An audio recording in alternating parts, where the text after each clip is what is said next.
이야기는 한국인이라면 누구나 궁금해하는 복 있는 이름에 대한 이야기입니다. 2013년 뱀띠해 누군의 허물을 붓고 건강한 한 해를 보내기 위해 오늘은 이름에 얽힌 이야기를 담아보렵니다. 어머니 혹시 성함 누가 지으셨어요? 내가 우리 아버지가 지어주셨지. 아? 야, 괜찮아. 제 이름이요? 아니, 딱히 마음에 들진 않아요. 저, 개명했는데? 네. 이름에 뭔가 한자야. 획수가 안 맞아가지고. 옛날에는 이름이 유희였는데요. 개명을 해가지고요. 지금 김효민이에요. 잘 지으면 장수와 복을 부른다는 이름 석자. 자, 그렇다면 2013년 1월 1일 새해에 태어난 이야기는 어떤 이름이 좋을까요? 불꽃 한자, 불꽃 열자, 좀 밝게 빛나는 이름이에요. 귀여워서 복숭이 복을 부르는 이름이니까요. 많은 복을 받으라. 최고 되는 거니까 좋은 거잖아요. 이름이 중요하다고 생각하세요? 중요한 것 같아요. 네, 이름 잘못 지어가지고 이름 바꾸고 좀 좋아진 사람들 봤어요, 주변에. 좋은 이름 감사합니다. 서울의 한 산후조리원, 이름 짓기가 제일 고민스러운 사람들 바로 초보 부모들이라죠. 아이고 귀여워. 불면 날아갈까, 쥐면 으스러질까. 그저 내 자식 잘 되길 바라는 마음으로 처음 지어보는 아기 이름. 우리 어머님은 이름 어떻게 지으셨나요? 그래서 제작팀은 전문가에게 받은 이름으로 소리의 좋고 나쁨에 따라 어떤 변화가 있는지 실험을 해보기로 했습니다. 사랑이, 미움이 두 가지 이름으로 저희가 실험용 렛을 가지고 실험을 한번 해보도록 하겠습니다.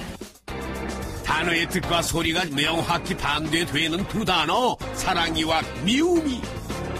모든 조건을 동일하게 하고 똑같은 말투한 높낮이로 쥐들에게 이름을 붙여 불러봅니다. 미움아, 미움아, 미움아, 사랑아, 사랑아, 사랑아. 애타게 사랑이와 미움이를 부르는 연구원들. 기계처럼 똑같이 불러야 하는 두 그룹의 이름 실험. 그리고 일주일 후 쥐들의 혈액 검사를 해봤습니다. 아이고 아프겠다, 좀 참아라. 겉으로 보기에는 별다른 변화가 없어 보이는데요. 선생님, 좀 특별한 결과가 나왔습니까? 사랑이 그룹에 있던 렛들은 미움이 그룹에 있던 렛들에 비해서 사료 섭취량이 조금 더 많았습니다.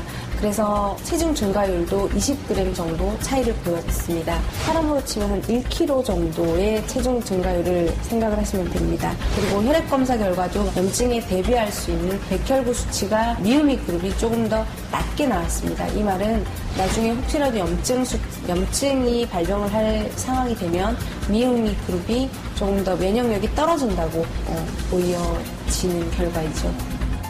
그런데 개명을 하는 사람들이 반드시 거쳐야 하는 곳이 있다고요? 저도 이름을 개명했습니다.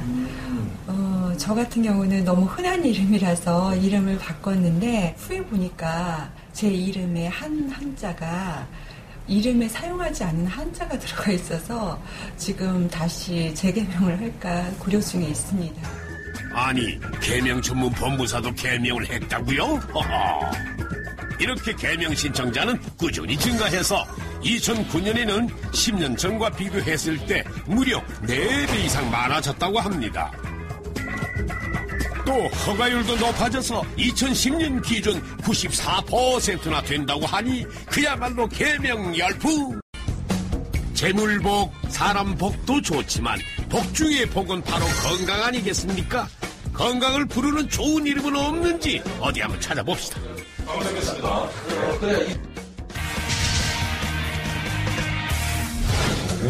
조창민. 이름을 말하면서 신체 에너지를 측정해보면 담당 PD의 몸 상태가 바로 나온다는데요. 조창민. 지금 상태를 보면 굉장히 업무 때문에 많이 긴장돼 있는 상태시거든요. 네, 지금 오늘 하루 종일 촬영하고 하시느라고 굉장히 긴장되어 있으신 상태로 보여요. 바쁜 일정 때문에 불철주야 애쓰는 담당 PD. 그런데 좋지 않은 몸의 상태도 나에게 잘 맞는 파동의 이름으로 바꾸면 그 차이를 바로 확인할 수 있다니 이거 참 신기합니다 그려. 즉석에서 전문가가 고른 몇 개의 이름으로 실험을 해봤는데 아이고 궁금해라. 그 결과가 어떻게 나왔어요? 조 PD님 이름을 분석을 해보니까 조현섭이라는 이름은 붉은색과 검정색 컬러가 나오고 있잖아요. 이런 경우에는 에너지가 너무 과해서 굉장히 힘든 그런 상태로 보고 있고요. 노란색과 약간 황색 이런 컬러가 나와 있을 때는 굉장히 몸이 편안한 상태라는 걸 보여주는 거고요. 이름만 가지고 부를수록 내 몸에 맞지 않는다는 검붉은 에너지의 이름. 내 몸에 맞는 에너지의 이름이 따로 있다니. 단순히 지금까지는 관념적인 성명학 수준에 머물러 있었거든요. 그래서 과학자, 한의사, 등등 뇌파 전문가 등등 여러 분과 모여서 우리가 검증을 해보니까 그 사람에게 좋은 파동을 전달했을 때는 확실히 건강이 좋아지고 나쁜 파동을 전달하면 확실히 나빠지더라. 그래서 제작팀은 이름 때문에 건강이 안 좋다고 믿는 사례자들을 만나봤습니다. 특히 당이 생겼다든지 그리고 전반적인 컨디션이 다운된다든지 그런 여러 가지 요인이 있었죠. 주기적으로 이제 활동성 궤양이라는 게 있었는데 좀 심했을 때는 잠도 못 잘 정도로 약을 먹어도 잠을 못 잘 정도로 위가 아팠는데 한 달 전쯤에 이제 병원을 가서 내시경을 받았더니 활동성 궤양은 많이 거의 없어졌다는 식으로 얘기한. 개명 전 당뇨가 있어 몸 상태가 좋지 않았다는 이현숙 씨. 자 이제 한번 올려놓으시죠. 네. 올려놓고 계속 이대 있어요. 하지만 개명한 뒤 놀랍게도 건강이 좋아졌다고 하는데요. 이현석.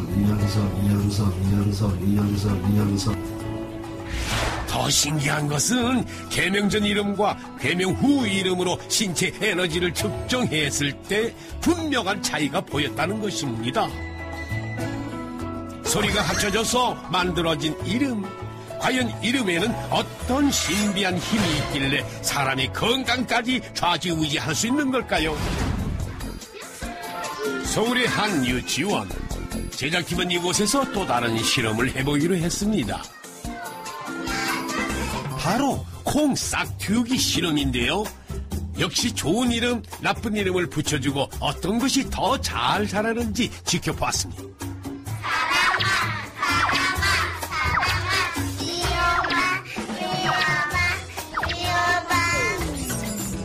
콩이 잘 자라기를 바라며 정성스럽게 이름을 불러주는 아이들. 이번에는 어떤 결과가 나올까요? 사랑이가 더 많이 나왔어요. 사랑이가 더 컸어요. 혹시 댁에서 콩나물을 기르는 분이 있다면 앞으로 사랑이라고 매일 불러주셔야겠습니다. 좋은 이름과 소리의 묘한 관계. 제작팀은 소리 전문가를 만나 왜 이런 현상이 발생하는지 물어보았습니다. 이 소리는 결국은 파동으로 되어 있고요. 또 에너지를 갖고 있어요. 사랑이라는 말은 음폭이 대단히 높아요. 그러니까 넓다는 거죠. 미운이 그러면은 소리가 이렇게 폐쇄적이 돼버리기 때문에 결국은 이렇게 떨림을 받는다는 거고, 떨림은 내부 세포의 활성화를 시켜주기 때문에 세포 활동이 원활하게 된다. 내 몸과 맞는 소리의 만남, 그것이 바로 복을 부르는 이름이라는 것. 이 음높이에 따라서 물체의 고유한 진동수와 맞아 들어갔을 때 그 울림, 소리 울림이 느껴진다는 것을 이렇게 눈으로 보여주기 위한 하나의 실험이에요. 뜻과 소리의 찰떡궁합이 이토록 중요합니다. 단순히 지금까지는 관념적인 성명학 수준에 머물러 있었거든요. 그래서 과학자, 한의사, 등등 뇌파 전문가 등등 여러 분과 모여서 우리가 검증을 해보니까 그 사람에게 좋은 파동을 전달했을 때는 확실히 건강이 좋아지고 나쁜 파동을 전달하면